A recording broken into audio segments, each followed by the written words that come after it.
বলেন যে আমার থেকে বিমুখ হয় তখন আমি কাছের থেকে ডাকতে থাকি আর তাকে স্মরণ করাইতে থাকি। আমা কুনতা মা মাহিনা, তুই কি নিকৃষ্ট একটা পানির ফোঁটা ছিলি না? ওমান জাআলাকা দামা, তোকে রক্তে রূপান্তরিত কে করলো? ওমান জাআলাকা মুদগা, তোকে রক্তপিণ্ডতে রূপান্তরিত কে করলো? ওমান জাআলাকা ইযামা, তোর কঙ্কালটাকে তৈরি করলো? ওমান কাসা আলাইহি লাহমা, এর উপরে এত সুন্দরভাবে নিখুঁতভাবে গোশত আর চামড়ার কাপড় চড়াইলো। আমা কুনতা সাগীরা, তুই কি ছোট ছিলি না? আমা কুনতা যারীফা, তুই কি দুর্বল ছিলি না? আমা কুনতা জাহিলা, তুই কি অজ্ঞ ছিলি না? আমা কুনতা মিসকিনা, তোর মতো নিশ্চয় তো দুনিয়ায় কেউ ছিল না। মার পেটের থেকে যখন আসছি কেমন নিশ্চয় ছিলাম যে আল্লাহ অস্তিত্ব দিয়েছেন, তারপরে আস্তে আস্তে নিশ্চয়ের ভিতর থেকে আমাকে ফুটায় করেছেন। গোলাপ আর কি ফুটলো, 2 দিন পরে ঝরা গেল। ফুল ফুটলেই পাপড়ি কয়দিন থাকে মনে হয় বোঝেন নাই? ফুল ফুটলেও পাপড়ি গোলাপের সাথে কয়দিন লেগে থাকে? কয় ঘন্টা বলেন না? 1 দিন, 2 দিন, 3 দিন। আল্লাহ বলে গোলাপ আর কি ফুটলো, তুই কি তোকে দেখিস না? তোকে আমি কিরম ফুটাইলাম। আজকে যুবককে দেখা কতজন ওড়না গলায় নিয়ে চলতে চায়। যুবকটা একদিনও ভাবে না যে আমাকে আল্লাহ কিরকম ফুটাইলো যে আমাকে দেখা এখন গলায় ওড়না নিতে চায়। মনে হয় বোঝেন নাই বাংলা? জি, বুড়ারা না বুঝলেও বুঝতে পারেন, কিন্তু যুবকরা বুঝে ফেলছে কি বুঝাইতে চাইছে। আবার যুবকও বিষের বোতল নিয়ে টকটকে পান করতে চায়। আল্লাহ বলে তোকে কিরকম ফুটাইলাম, তোকে দেখে এখন পাগল হয়ে যায়। পাগল কে ফুটাইছে? এই জন্য আল্লাহ বলে আপনি তো কাইনারে তান্দুরু বিহা, দুটা চক্ষু তো আমি দিছি তুই দেখিস। আপনি তো কাউদুনানি তাসমাউ বিহা, দুটা কান তো আমি দিছি তুই তো শুনিস। আপনি তো লিসানান তানতিকু বি, জবান তো আমি দিছি, বাক শক্তি তো আমি দিছি তুই বলিস। আপনি তো আকলান তুমাইয়িজু বি, আকল তো আমি দিছি যেটা দিয়ে তুই ভালো মন্দ বুঝিস। আপনি তো কলবান তাতাফাক্কারু বি, দিল তো আমি দিছি যেটা দিয়ে তুই চিন্তার বোঝা উঠাস। আপনি তো ইয়াদানি তাকবিশু বিহা, দুটো হাত তো আমি দিছি যেটা দিয়ে তুই ধরিস না কর্ম করিস। আপনি তো রিজলানি তামশি বিহা, দুটো পাও তো আমি দিছি যেটা দিয়ে তুই চলিস। আমা কুনতা সাগীরা ফাকাব্বারতু, তুই তো কতই না ছোট ছিলি, তুই বড় তো আমি করছি। আমা কুনতা যায়ীফা ফাকাব্বাইতু, কেমন না দুর্বল ছিলি তুই, আমি তোকে সুঠামত্ব দিছি। আমা কুনতা জাহিলা, মার পেটের থেকে অজ্ঞ আসছিস, ফাআল্লামতু, আমি তো তোকে শিক্ষা দিছি। কুনতা মিসকিনা ফাআগনাইতু, তুই তো নিশ্চয় ছিলি স্বয়ং সম্পূর্ণ তো আমি করছি। আজকে স্বাধীনতা না দিলে যে কোনো শিক্ষায় আপনি শিক্ষিত হইতে পারতেন না। আপনার আমি বাধ্য ছিলাম, আকাশটা বাধ্য। 1 ইঞ্চি নিচে নামার ক্ষমতা নেই, 100টা নামার ক্ষমতা নেই, ইঞ্চি উপরে। তারপরে আল্লাহ বলছে আকাশ দিয়া বুঝি আসে না? উনদুরিলা শামসি ওয়া শুআইহা, সূর্য দেখো আর কিরণ দেখো। এটাও যদি বুঝে না আসে তাহলে উনদুরিলা বিহারি ওয়া আমওয়াজিহা, সমুদ্র দেখো আর তরঙ্গমালা দেখো। এটাও যদি বুঝে না আসে লালমাই পাহাড়ে চলে যান আর এটাকে ভালো করে দেখেন, বললেন যে আল্লাহ বলে পাহাড় দেখার দৃঢ়তা দেন। এটাও বুঝে আসে না? তখন দরিলাল আরদি ওয়া ইত্তিসাইহা, জমিন দেখার প্রশস্ততা দেখ। ওয়াসাফতুল আরদ আলা মাহি জামাত, পানির উপরে বিছায়া রাখছে, পানির উপরে। 1 লেয়ারের পানি না, কয়েক লেয়ারের পানি। জান কুমিল্লার শিক্ষিত মানুষগুলোকে জিজ্ঞাসা করেন, অনেক দিন ধরে তো বাংলাদেশের শিক্ষার হারের ভিতরে কুমিল্লা 1 নম্বরে। আগে অন্য জেলা ছিল মনে হয়, এখন কুমিল্লাই 1 নম্বরে। জিজ্ঞাসা করে দেখেন শিক্ষিত মানুষগুলাকে, একটা লেয়ার আছে, পাম্পের দরকার হবে না আপনার। ওই পর্যন্ত পাম্প ঢুকাইতে পারলে 20 তলা পর্যন্ত পানি এমনি যাবে। জিজ্ঞাসা করেন, আছে না একটা লেয়ার পানি? কয় লেয়ারে আছে নিচে পানি? পানির উপরে বিছায়। তোমাকেও বাধ্য করতে পারতাম, শিক্ষা আমি দিলাম আর তুমি আমার বিরুদ্ধে বলবে, তাই না? শিক্ষা কে দিছে? কে দিছে? এখানে মেধা কে রাখছে? মেধা বুঝেন? মেধাটা কে রাখছে? আপনি যত বড় শিক্ষিত হন, আপনাকে কখনো প্রশ্ন করা উচিত যে আমার এখানে মেধাটা কে রাখলো? এটার আবিষ্কারক কে? কে রাখলো আমার এখানে মেধা? আমি পিএইচডি করলাম, আমি ডক্টরেট করলাম, আমি এটা করলাম সেটা করলাম, আমার এখানে মেধা কে রাখলো? উচিত তো ছিল একবার না একবার নিজেকে প্রশ্ন করা। আল্লাহ বলে মেধা আমি দিলাম, শিক্ষিত আমি করলাম, আর তুমি আমার বিরুদ্ধে। কি আল্লাহর বিরুদ্ধে না আমরা, না পক্ষে? পক্ষে। কয়জন পক্ষে? যদি প্রশ্ন করি কয়জন পক্ষে, কোন দিক দিয়ে পক্ষে? অতটুকু পক্ষে যতটুকু আমার পছন্দের, এর বাহিরে তো আর আল্লাহর পক্ষে না আমি, ঠিক না? আল্লাহর পক্ষে যদি হইতো তাহলে আজান দিলে কমসে কম মুসলমান কোনোদিন মসজিদের বাইরে থাকার সুযোগ ছিল। আজান যখন হইতো, আজান যখন হইতো, আজান কে ডাকে? কে ডাকে? আরে বলেন না, আওয়াজ পাচ্ছেনের মানি, কিন্তু ডাক কার? কেন ডাকে আল্লাহ? আপনার আমার ভালোবাসা, বন্ধুর ভালোবাসায় ডাকে, বন্ধুর ভালোবাসা। বন্ধু চিনেন? কে? মুহাম্মাদুর, মুহাম্মাদুর। আরে নামটা বলেন না, গুনাহ হবে না। 40 নাকি কমসে কম পাবেন, কমসে কম। কোরআনে আছে মুহাম্মাদুর রাসূলুল্লাহ। এটা মনে করে যদি বলেন তাহলে 80 নেকি পাবেন, 80 নেকি। মুহাম্মাদুর 80 নেকি পাবেন, কোরআনে আছে সূরা ফাতার ভিতরে। মুহাম্মাদুর রাসূলুল্লাহ ওয়াল্লাযীনা মাআহু আশিদ্দাউ আলাল কুফার রুহামাউ বাইনাহুম। কোরআন বলতেছে বন্ধুর ভালোবাসায় পুরো দায়িত্ব নিছেন। নাইলে ওলামা এখানে বহুত আছে, বিচারা চিনি আমার চেয়ে বেশি বিজ্ঞ আছে। ওলামা বলতে পারবে না কোন উম্মতকে ডাকার দায়িত্ব আল্লাহ নিছেন। নামাজ সবাইকে দিছেন।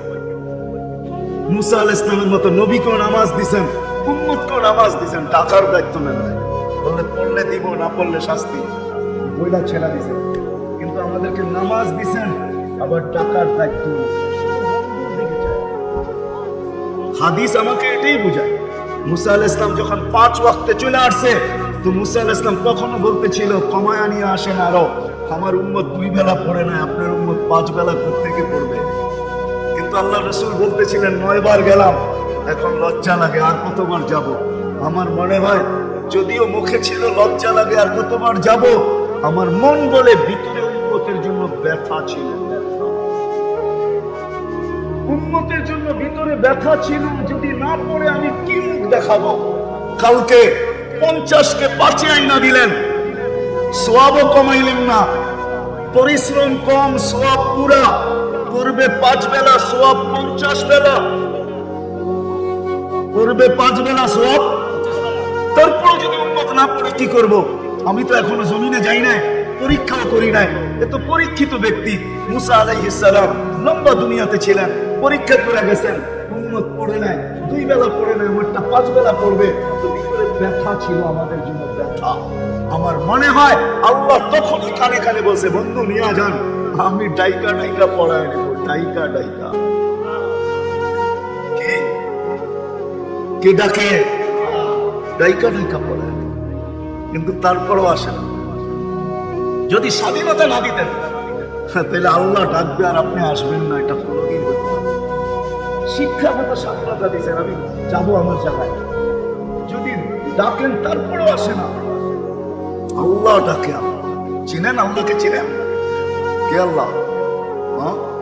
রাগ হয়ে যাবেন, এখানে একজন নেই। 99 নামের অর্থ কোনো একদিন নির্জনে বসা জ্ঞান খেয়ালের সাথে দেখছে যে 99 নামের অর্থ বাংলায় পাওয়া যায়, নেটেও আছে, পাবে। কোনো যুবকও দেখে নেই। অফিসের সামনে লেখা দেখা কাইপা ওঠেন, ঠিক না? ডিসি সাহেবের, এসপি সাহেবের কামরার সামনে গেলে লেখা আছে এসপি, ঠিক না? কি কাপ ওঠে না? ওঠে না। তাহলে ওনার পরিচয় লেখা আছে। আল্লাহ তো নিজের পরিচয় দিচ্ছেন 99 নাম দিয়ে, আমি আল্লাহ কে। আজ পর্যন্ত তো দেখলাম না। রাগ হয়েন না, রাগ হয়ে যাবেন। খালি তো বলি, অনেকে বলে আমি আল্লাহর দিকে ডাকি। আমি আল্লাহর দিকে ডাকি, আল্লাহর পরিচয় আজ পর্যন্ত কতদিন দেখছেন 99 নাম? এখানে বলো, আমি চিনি অনেককে এখানে, যাদের দাওয়াতই হলো লা ইলাহা ইল্লাল্লাহ মুহাম্মাদুর রাসূলুল্লাহ। আপনিও তো আজ পর্যন্ত 99 নামের অর্থ দেখেন না। তাহলে আপনি আল্লাহকে চিনলেন কি? কি চিনলেন? আল্লাহ তো নিজের পরিচয় দিয়েছে, আমি কে। হুয়াল্লাহুল্লাযী লা ইলাহা ইল্লা হু। এইখান থেকে আল্লাহর পরিচয় শুরু হয়েছে। আল্লাহ কে? আল্লাহর পরিচয় কি?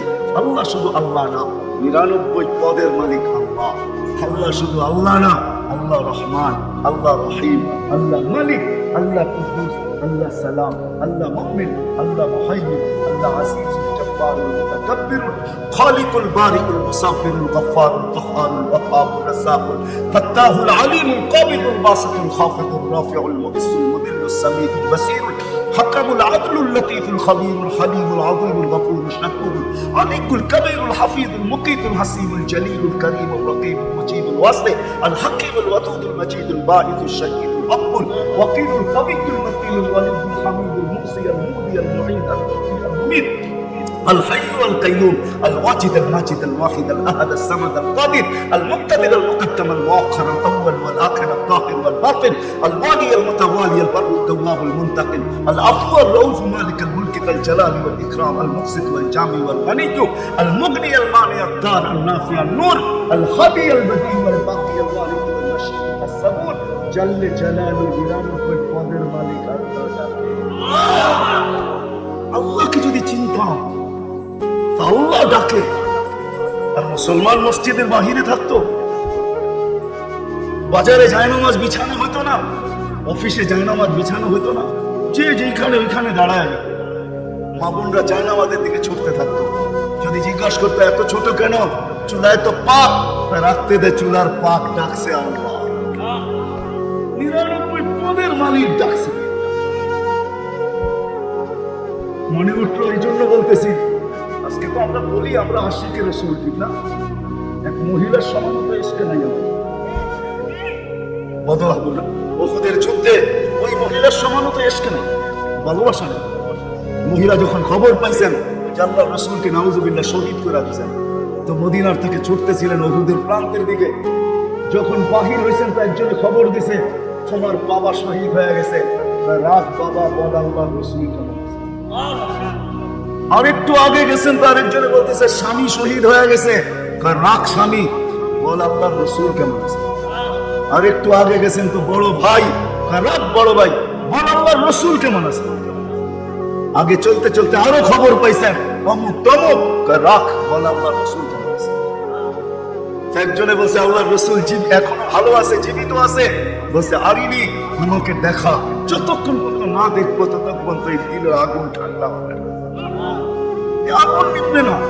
তো নিয়ে গেছেন মজমা ফাটতে ফাটতে, যখন আল্লাহ রাসূলের দিকে দেখছেন কিতাবে আছে, একটা চিৎকার দিছেন, কি বলে জানেন? মুসিবাতুন বাদাকা জালাল, মুসিবাতুন বাদাকা জালাল, ইয়া রাসূলুল্লাহ আপনাকে দেখার পরে কোনো মুসিবত আর মুসিবত রয় নাই, সব শেষ হয়ে গেছে। আপনাকে দেখতে দেরি, মুসিবত সব দূর হতে দেরি। আশেক বলেন এতটুক মহিলার সমান ভালোবাসা তো নাই। আবু দাসানার কথা বাদেই দিলাম, খুবাইবের কথা বাদেই দিলাম, হাজারো সাহাবীর কথা বাদেই দিলাম, মহিলার কথাই বললাম। তাহলে তো নারীও বলতো আজান শুনতে দেরি, চুলায় চামলে তা থাক, মুসলমান দিকে দৌড়াইতে দেরি হতো না।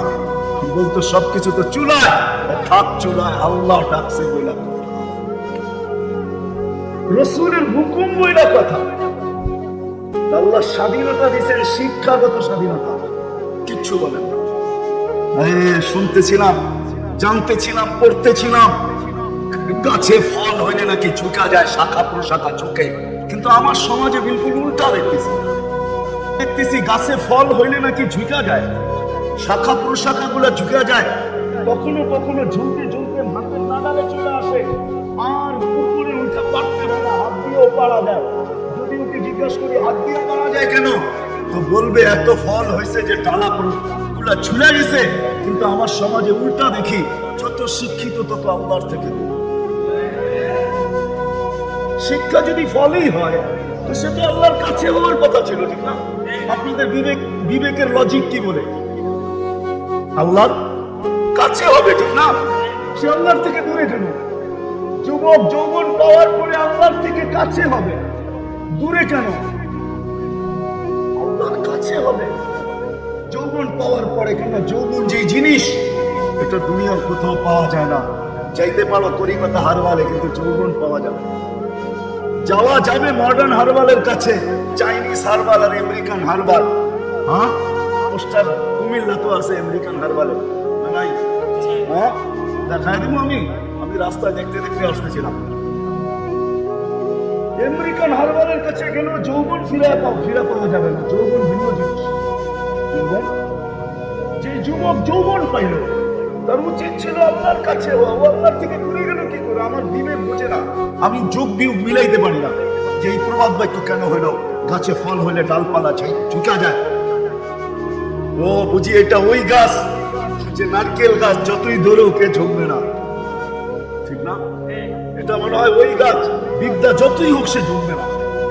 মানে বিদ্যা হওয়ার পরে আল্লাহর কাছে হওয়া উচিত, যুবকের যৌবন পাওয়ার পরে আল্লাহর কাছে হওয়া উচিত, রূপসীর রূপ পাওয়ার পরে আল্লাহর কাছে হওয়া উচিত, যোগ্যতা আলাদের যোগ্যতা পাওয়ার পরে আল্লাহর কাছে হওয়া উচিত ছিল।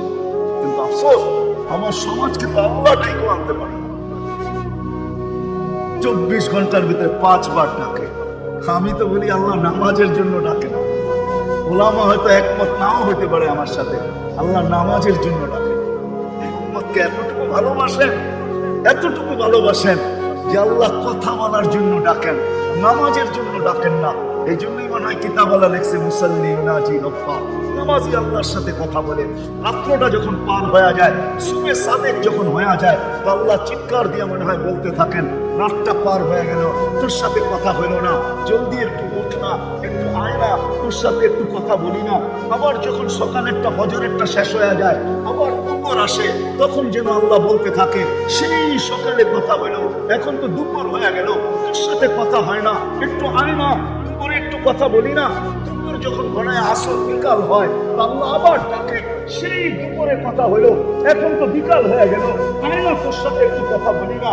বিকালের পরে যখন সূর্য ডুবে যায়, তো আল্লাহ আবার বলে, সেই বিকালে কথা হলো, আর সূর্যটা ডুবে গেল, এখন তো রাত্রি হয়ে গেল, আয় না, তোর সাথে একটু কথা বলি না, যেটাকে মাগরিব বলে। আপনি বলবেন এশারের সময় কেন কথা বলে? আমার মন বলে এশারের সময় মনে হয় এই জন্য কথা বলেন যে একটু পরেই তো ঘুমায়া যাবি, কাল সকালে উঠাইলে তো উঠবি, যদি না উঠাই তো আর উঠা হবে না, চিরদিনের জন্য নিদ্রা হয়ে যাবে, তোর সাথে কথাও হবে না, একটু পরে তুই ঘুমায়া যাবি। আয়না শেষ আর আমার একটু কথা হয়ে ঘুমা। আমার তো মনে হয় আল্লাহ কথা বলার জন্য ডাকে, নামাজের জন্য ডাকে না। এই মজমায় একজনে হাত উঠাইতে পারবে কিনা আমার সন্দেহ আছে। আমরা যে নামাজ পড়ি, আজ পর্যন্ত ওলামা ছাড়া একজন এখানে হবে না। অথচ কুমিল্লা, নোয়াখালী, কুমিল্লা এই বেল্ট ওলামাদের জায়গা। ওলামা বাংলাদেশের সবচেয়ে বেশি ওলামা এই অঞ্চলে, কুমিল্লা, নোয়াখালী। এখানে একজনও বলতে পারবে না আমি এই জীবনে যতদিন নামাজ পড়ছি একদিন হলো 2 মিনিটের জন্য কোনো ওলামার কাছে যাই আমি বলছি, হযরত আমার 2 রাকাত নামাজ দেখা দেন, আমার 1 রাকাত নামাজ দেখা দেন, যে এটা ঠিক আছে কিনা, আল্লাহ রসুলের নামাজের মতো কিনা, একটু দেখা আপনি সত্যায়িত করে দেন। হাত উঠে বলতে পারবেন না যে আমি আমার নামাজ যায় কোনো আলেমের কাছে সত্যায়িত। কতজনই তো কুমিল্লা পাওয়া যাবে 6 মাস পর পর সিঙ্গাপুর, বৎসরের মাথায় তো যাই যায়। কেন? ফুল চেক আপ করে আসে, শরীরটা কোনো সমস্যা হইল কিনা দেখা। প্রতি বৎসরে যদি আপনার শরীরটাকে চেক আপ করতে হয়, তো জীবনে কি একবারও নামাজটা চেক আপ করার দরকার ছিল না? রাগ হয়ে গেলেন? কুমিল্লার মানুষ রাগ হয়ে গেলেন? জীবনে তো একবারও নামাজটা চেক আপ করার দরকার ছিল। জীবনে তো একবারও আমার সূরাগুলা চেক আপ করার দরকার ছিল। জীবনে তো একবারও দুরূদ শরীফটা চেক আপ করার দরকার ছিল, যে দুরূদ আপনাকে জান্নাতে নিয়ে যাবে। আমি দলিল দিতেছি, এই উম্মত জাহান্নামে দুজক থেকে ফুলসিরাতের থেকে পড়ে গেল, ডাইরেক্ট দুজকে নামে না। এই উম্মতে মুহাম্মদ সাল্লাল্লাহু আলাইহি ওয়াসাল্লাম দুজকে যদি ফুলসিরাতের থেকে পড়েও যায়, ফুলসিরাত ধরে লটকায় থাকবে, চুলা থাকবে, অপেক্ষা চলতে থাকবে দুরূদ আছে কিনা। যদি দুরূদ থেকে থাকে, নবীজির উপরে পড়ছে, ওই দুরূদ থেকে থাকে, তাহলে দুরূদ আসবে, দুরূদ আসবে, দুরূদ আসবে, আর একে উঠা ফুলসিরাতের উপরে দাঁড় করাবে, তারপরে দুরূদ একে পার করাবে। আপনি মনে করছেন নবীর দুরূদ এমনি? শুধু শুধু কোরআন পড়া দিছে। কোরআনের এক আয়াতের উপরে আমার প্রশ্ন হয়, ডেইলি শুক্রবারে আজকেও আপনাদের প্রত্যেক মসজিদের খতিবরা পড়ছে খুতবার ভিতরে, ইন্নাল্লাহা ওয়া মালাইকাতাহু ইউসাল্লুনা আলান নবী ইয়া আইয়ুহাল্লাযীনা আমানু সাল্লু আলাইহি ওয়া সাল্লিমু তাসলিমা। আমার এখানে 3টা প্রশ্ন হয়। আমার প্রশ্ন হয়, আল্লাহ আমাদেরকে দুরূদ পড়তে বলতেছেন, আমরা আর কয়দিন বাঁচবো, আর কয়দিন পড়বো? আপনার বন্ধুর উপরে তারপর দুরূদ পড়বে কে? কে কে পড়বে আপনার বন্ধুর উপরে দুরূদ? আল্লাহ বলে বেওকুফ, তুই দেখিস না ফেরেশতারা পড়বে। তুই চলে গেলে কি আসে যায়? ফেরেশতা পড়বে। আমি যদি আল্লাহকে প্রশ্ন করি, আল্লাহ ফেরেশতাও তো মারা যাবে। কিতাবে তো পাই মালাকুল মউতকেও মৃত্যুর কোলে ঢেলা পড়তে হবে। সর্বশেষ উনি মারা যাবেন, ওনার পরে আর কেউ মারা যাবেন না। সর্বশেষ আল্লাহ জিজ্ঞেস করবেন মান বাকিয়া, কে বাকি? তো মালাকুল মউত বলবে আনা ওয়া আনতাল হাইয়ুল লাযী লা তামুত, আমি বাকি আর আপনি চিরঞ্জীব, আর কেউ নাই। আল্লাহ বলবে ফাতামুত আনতা, এবার তোমার পালা, তুমি মরো।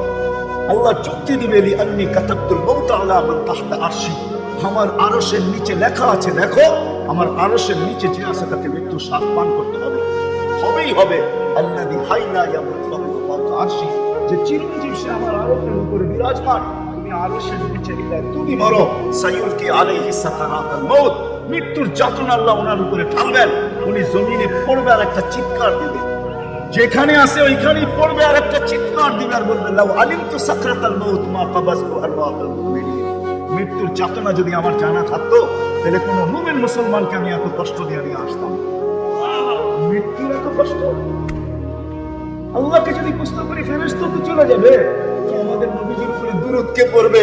আল্লাহ বলে তোর মতো বেওকুফ তো দেখি নাই, তুই মনে হয় কোরআন পড়িস, কোনোদিন ভাবিস না শুরুতেই তো আমার নাম ইন্নাল্লাহ ওয়া মালাইকাতাহু, আমি আল্লাহ পড়তে থাকবো, আমি চিরঞ্জীব, বন্ধুর দুরূদ আমি কোনোদিন বন্ধ হতে দিব না না না না। আমার বন্ধুর দুরূদ চলবে না, ওই দুরূদটা তো কোনোদিন চেষ্টা করবো না। আমি কুমিল্লা বেশি আসি না, একবার আসছিলাম বড় ভাই আপনাদের ঈদগাহ মাঠে নাকি, একবার আসছিলাম আর দ্বিতীয়বার আসছি শহরে। এর আগে আর আমি কখনো আসি না, এটা আমার দ্বিতীয়বারই। জানি না এটা শেষ হয় কিনা, দ্বিতীয়বার আসা হয় কিনা এটাও জানি না। বাঁচলে তো আসবো, রিজিক থাকলে তো আসবো, এই জন্য দূরত্ব কোনোদিন আমি টেস্ট করলাম না, দোয়ায় গুরুত্ব করলাম না, দোয়ায় গুরুত্ব করলাম না। অথচ ডেলি তো আমি পড়ি, 18টা অঙ্গীকার করি আল্লাহর সাথে, 18টা দোয়ায় কুনুতে 18টা অঙ্গীকার আছে, 18টা অঙ্গীকার। কয়টা? রাগ হয় না কিন্তু আজ পর্যন্ত কোনো আলেমও ভাবে কিনা আমি জানি না, দোয়ায় কুনুত পড়ে আর ভাবে কিনা যে আমি আল্লাহর সাথে অঙ্গীকার করতেছি। 18টা অঙ্গীকার দোয়ায় কুনুত, কয়টা আমি পুরা করতেছি? যেটা আমার বুঝানোর ছিল, যেটা বুঝাইতে চাইতেছিলাম, আমি কোনোদিন চেষ্টা করি। তা আমাদের নামাজই কি? আল্লাহ নামাজের জন্য ডাকেন না, আল্লাহ তো কথা বলার জন্য ডাকেন। আল্লাহ নামাজের জন্য ডাকেন না, এই উম্মতকে আল্লাহ জান্নাতের চাবি দেওয়ার জন্য ডাকেন, চাবি দেওয়ার জন্য। আসসালাতু মিফতাহুল জান্নাহ, জান এই মাদ্রাসার মক্তবের ছেলেরা পড়ে, আসসালাতু মিফতাহুল জান্নাহ, নামাজ জান্নাতের চাবি, আল্লাহ চাবি দিতে। আল্লাহ নামাজের জন্য ডাকেন না, অঙ্গীকার পুরা করার জন্য ডাকেন। অঙ্গীকার অঙ্গীকার পুরা করার জন্য ডাকেন। কেননা কিয়ামতের দিন, হায় হায়, আমি তো বলি, জানি না বুঝবেন কি বুঝবেন না, আমি বলি এই উম্মতকে দুনিয়াতে পাঠানেরই কথা ছিল। কি অনেক কিছু মিলাইলে দেখা যায় আমাদেরকে পাঠানেরই মনে হয় কথা ছিল না। মিলে এত ছোট জীবন দিবেন কেন? 60-70 বছর, কত কাউকে তো হাজারও দিলেন, ঠিক না? আমাদেরকে 60-70 বছর দিয়ে কেন পাঠাইলেন? আমার 60-70 বছর দেওয়ার পরেও 2 পর্বে আমাদের জীবনটাকে আল্লাহ কমায় দিয়েছেন, মেস করে দিয়েছেন, বাদ দিয়ে দিয়েছেন। প্রথম 15 বছর হিসাবে আসবে না, যতক্ষণ পর্যন্ত বালেগ না হয়, কলম তার বিরুদ্ধে যায় না, পক্ষে চলতে পারে, বিরুদ্ধে চলবে না, রুফিয়াল কালাম। এখানে 15 বছর বাদ। তারপরে যেটা থেকে যায় 60 আর 70-এর ভিতর থেকে, যতক্ষণ আমরা ঘুমাই 4-6 ঘন্টা আর 8 ঘন্টা, এটাও কলম উঠানো থাকে, আমাদের বিরুদ্ধে যায় না, এটাও মাপ। এটাও থাকলো কি? কোরআন আমাকে বুঝায় এত অল্প সময়ের জন্য কেন পাঠাইলেন? মানে কোরআনের ভিতরে ডুব দিলে মনে হয় বুঝে আসে। আল্লাহ মনে করেন যে কেন পাঠাইলাম? কিয়ামতের দিন তোমাদেরকে আমার পক্ষে সাক্ষী হিসাবে আমার পাশে দাঁড় করাবো। সুহাদা আল্লাহ, কিয়ামতের দিনে উম্মত আল্লাহর পাশে সাক্ষী হিসাবে দাঁড় করাবে আল্লাহ। সমস্ত উম্মতের উপরে আমাদেরকে সাক্ষী হিসাবে দাঁড় করাবে আল্লাহর পাশে। ইনশাআল্লাহ এই উম্মত কিয়ামতের মাঠে দাঁড়াবে না, এই উম্মত স্টেজে দাঁড়াবে। স্টেজে আল্লাহর পাশে স্টেজ লাগানো হবে, ওই স্টেজে এই উম্মত দাঁড়াবে। কেন আসামিও সাক্ষী এক জায়গায় দাঁড়ায় নাকি? দুজনের মান একটা, দুজনের মান ভিন্ন, ঠিক না? আমরা পাশে কোরআন বলতেছে সুবহানাল্লাহ আলান নাস ওয়া ইয়াকুনু রাসূলু শাহীদান আলাইকুম ওয়া তাকুনু শুহাদা আলান নাস। আমরা সাক্ষী। আল্লাহ বলে কম সময় দিয়ে কেন পাঠাইলাম জানো? কিয়ামতের দিন কেউ প্রশ্ন করতে পারে যে এরা যে সাক্ষী হিসাবে দাঁড়াইলো, এরা তো দুনিয়াই দেখে নাই, তাহলে আবার সাক্ষী হবে তো হবে কি করে? ওই দিন যেন আমি বলতে পারি এদের পা উঠায়া দেখো, এরা এখনো দুনিয়ার মাটি লাগানো আছে, যদিও কম সময়ের জন্য। মনে হয় আমাদেরকে দুনিয়া পালানোর জন্য আল্লাহ পাঠাইছে। অনেক সময় বলে না, আরে আপনার টাইম নাই, তাতে কি আসে যায়, আমার বাড়িটা পাড়ায় চলে যায়। আল্লাহ মনে হয় এই জন্য পাঠাইছে যেন আমার দুনিয়াটা পাড়ায় চলে যায়। অল্প সময় দিয়ে আল্লাহ পাঠাইছে, বেশি সময় আমাদের দেবে না। শুধু নবীজির কারণে। এই জন্যই তো আমি বলি, জানি না হলাম একমত হবে কি হবে না। এই উম্মত দুনিয়ায় আসারই ছিল। এই উম্মতকে আল্লাহ বাছাই করে প্রথম তো এই উম্মতকে 3 বার আল্লাহ কুদরতি হাত লাগাইছেন। এই উম্মতের জন্ম লগ্নে একবার খালাকতু বিয়াদিকা, দ্বিতীয়বার কুদরতি হাত লাগাইছেন হুয়াজ তাবাকু, বাছাই লগ্নে দ্বিতীয়বার আমাদেরকে আল্লাহ বাছাই করছেন। বাছাই সমগ্র মানব জাতির ভিতর থেকে আমাকে উঠাইতে উঠাইতে কত কুঠি উঠানোর পরে মনে হয় আমি আল্লাহ কুদরতি হাতে আছি। আর আল্লাহ বলছেন যা বাছাই পড়বে, তৃতীয় আল্লাহর কুদরতি হাত লাগছে আমাদের উপরে। আল্লাহ আমাদের উপরে চিহ্ন লাগায় দিয়েছেন। চিহ্ন, চিহ্ন বোঝেন, যেন কিয়ামতের দিন হারায় না যায়। আল্লাহ সাহাবা জিজ্ঞাসা করছে, ইয়া রাসূলুল্লাহ, সমগ্র মানব গোষ্ঠী উঠবে, আপনি আমাদেরকে খুঁজে পাবেন কি করে? আল্লাহ রাসূল হাসতেছিল আর বলতেছিল, চিহ্ন লাগানো আছে, চিহ্ন। সেই চিহ্ন আবার কি? বললাম মুআজ্জিলিনা মিন আসারিস সুজুদ, তোমাদের নামাজের জায়গা উঁচু জায়গা থেকে নূর ফুটা বাহির হবে, আর কারো বাহির হবে না। আমি নূর দেখা চিনি তোমরা আমার, আমি ডাইকা ডাইকা তা চিনি। চিহ্ন লাগাই দিয়েছেন কুদরতি হাত, স্টিকার লাগাই দিয়েছেন কুদরতি হাত দিয়ে। স্টিকার চিনেন? কোম্পানির লেবেল আছে, এই যে লেবেল লাগাই দিয়েছে কোম্পানি। আল্লাহ আমাদের উপরে লেবেল লাগাই দিয়েছেন কুদরতি হাত দিয়া। কুনতুম খায়রা উম্মাহ, এটা লেবেল, এটা স্টিকার, লেবেল লাগাই দিয়েছেন পুরো খায়রে। আফসোস, প্রত্যেকে জানেন হারে কত দূর চলে গেছি। প্রথম স্বাধীনতা দিয়েছেন আল্লাহ শিক্ষাগত, দ্বিতীয় স্বাধীনতা দিয়েছেন আল্লাহ পেশা, তৃতীয় স্বাধীনতা আল্লাহ দিয়েছেন মত আদর্শগত। স্বাধীনতা যদি না দিতেন সব আল্লাহ, আর আপনি টক শোতে বসে বলবেন আল্লাহর বিরুদ্ধে, আর আপনি চিৎকার দিয়ে বলবেন গড ইজ নাথিং। না, অস্তিত্ব কে দিছে? বাক স্বাধীনতা, যেটা মত আদর্শের স্বাধীনতা দিছে আল্লাহ। শুধু অপেক্ষা করেন, অপেক্ষা। কোরআন বলে ফান্তাযিরু ইন্নী মাআকুম মিনাল মুনতাযিরিন, আমি অপেক্ষা করতেছি, তোমরা অপেক্ষায় থাকো। আল্লাহ কিসের অপেক্ষা? বা ইদা জা আজালু, সীমারেখা আসতে দেরি, আখাযনাহু বাগতাতান, তোমাকে আমি ছো মাইরা উঠাইতে দেরি করব। লা তুসআলুনা আনিন নাঈম, তারপরে তোমাকে একটা একটা জিজ্ঞাসা করব, তারপরে দেখি তুমি যাও কোথায়, কোথায় যাবে। সত্য এটাই মত আদর্শের স্বাধীনতা, যেটাকে বলে কি বলে মত আদর্শের স্বাধীনতা আল্লাহ দিয়েছেন, আদর্শগত স্বাধীনতা। নাইলে নাস্তিক হওয়ার কোনো প্রশ্ন ছিল।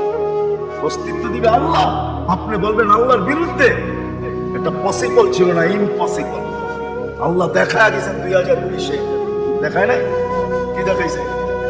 হ্যাঁ, সারা দুনিয়া, যেই দুনিয়া নিজেকে এত শিক্ষিত মনে করে, এত আপডেট মনে করে, এত এডুকেটেড মনে করে, এত উন্নত মনে করে, এত আধুনিক মনে করে, ওই পুরা দুনিয়াকে আল্লাহ লকডাউন লাগায়। আপনি বলেন আপনাকে মাস্ক পড়ায় নাই, আল্লাহ দুনিয়ারে মাস্ক পড়ায় দিছে। দুনিয়াকে, আপনাকে আমাকে পড়ায় নাই, দুনিয়াকে মাস্ক পড়ায় দিছে। আল্লাহ বলে আমি আল্লাহ ইচ্ছা করলে যা খুশি লাগবে। কি এখনো বহুত মানুষ মাস্ক পড়া করে, ঠিক না? হ্যাঁ, পড়ে না? কি কি ভয়ে পড়ে? করুণা এখনো আছে, ঠিক না? আপনারা বলবেন আমরা তো কুমিল্লার মানুষ, 2020-ও পড়ি না, ঠিক না? না পড়তে পারেন, কেননা টেলিভিশনে এত বড় বড় দেখছেন আর ভাবছেন নাকের চিত্র তো এত বড় না, এটা যাবে তো যাবে কোন দিক দিয়ে, ঠিক না? এখন যদি প্রশ্ন ওঠায় মুখ দিয়া যাবে, সারাদিনই তো পান খাই, বিড়ি খাই, সিগারেট খাই, এটা সেটা খাইতে থাকি, মুখ দিয়া যাবে তো যাবে কোন দিক দিয়া, ঠিক না? হ্যাঁ, এই জন্য নাও পড়তে পারেন। আল্লাহ মত আদর্শের স্বাধীনতা দিয়েছেন, চতুর্থ স্বাধীনতা দিয়েছেন সোসাইটি। সমর্থ থাকলে দুনিয়ার যে কত বাস করে। আমি চিনি কুমিল্লার অনেক মানুষ যারা আমেরিকাতে বাস করে, আমি চিনি অনেককে কুমিল্লার যারা অস্ট্রেলিয়া বাস করে, যারা কানাডায় বাস করে, আমি চিনি ইউরোপে বাস করে, চিনি আমি অনেককে চিনি, আমাকেও চিনি। সমর্থ আছে দুনিয়ার যে কোথাও বাস করতে পারে। আর পঞ্চম স্বাধীনতা এই ছোট জীবনটা, যেমন স্কুলে খেলার সময় একটা পর্ব হয়, যেমন খুশি তেমন সাজো। আল্লাহ বলে এই ছোট জীবনটা তুমি যেমন খুশি তেমন সাজতে পারো, স্বাধীনতা দিলাম, নাইলে কোনোদিন সম্ভব ছিল। তো কথা ওইখান থেকে বাহির হয়ে গেছে। যতক্ষণ পর্যন্ত আল্লাহ আল্লাহ রাসূলের কাছে আকর্ষণের পাত্র না, আর আকর্ষণের পাত্র হব আমলের দ্বারা। কিসের দ্বারা? আর আমল জীবনে আসবে দিনই কথা যত বেশি একাগ্র চিত্তে শুনবো, মনোযোগ সহকারে শুনবো আর দিলে কাটবে, তখনই আমল আসবে। আর আমলের দ্বারা আমি আকর্ষণের পাত্র হব।